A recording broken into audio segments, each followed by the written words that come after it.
I'm not sure if you've seen one of these before. It's called a spine board. They're not very common out on the internet as far as places to buy them, or even hardly any videos on spine boards, but I wanted to show you what it is and why would you need one, or how would you use one if you had one. Alternative to this, probably can't hit golf balls. If you had a wall, you could train the same way as you do with a spine board. Your golf club would have to be very short, obviously, because if you had a real wall behind you, it keeps going up and your golf club would run into the wall. So that's part of the reason you would want a spine board. So this is for what? It's to help you feel spine angle in the swing and try to maintain a pretty close approximation of that from address to the top and at least to impact.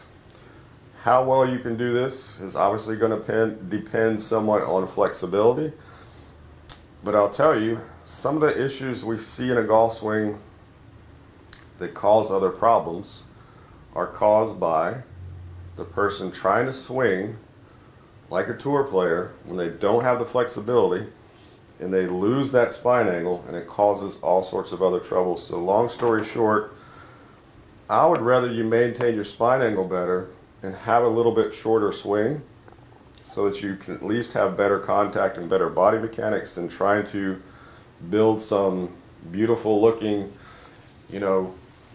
gigantic top of swing position, but you lose your angles and cause all sorts of other problems. So let's get into this. So there's a couple of different ways you can start with this. You can start just by getting into a pretty good golf posture and having both sides touching the wall.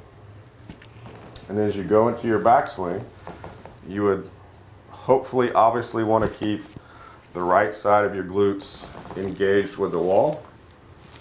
And so that'd be the length of my swing, that I could keep this engaged. If I wanted to go longer, I could stand up more and you get a little longer swing, but again, I'm changing my angles. So you just try to keep the right side on. And now here's the big key. When we start back down, if we put the left side on, now you can see I'm able to maintain my spine angle all the way back down to the ball. How far you can go past the ball, again, that's going to depend on flexibility. If I were to get into my impact position and try to go through much more than here, I personally would have to come off away from it. But again, the ball's gone. We're trying to maintain from here to there for sure. What we do after that is going to depend on flexibility. So that's what a spine board is used for. It's a good idea if you can get one. If not, you'll have to use a wall and a very short club.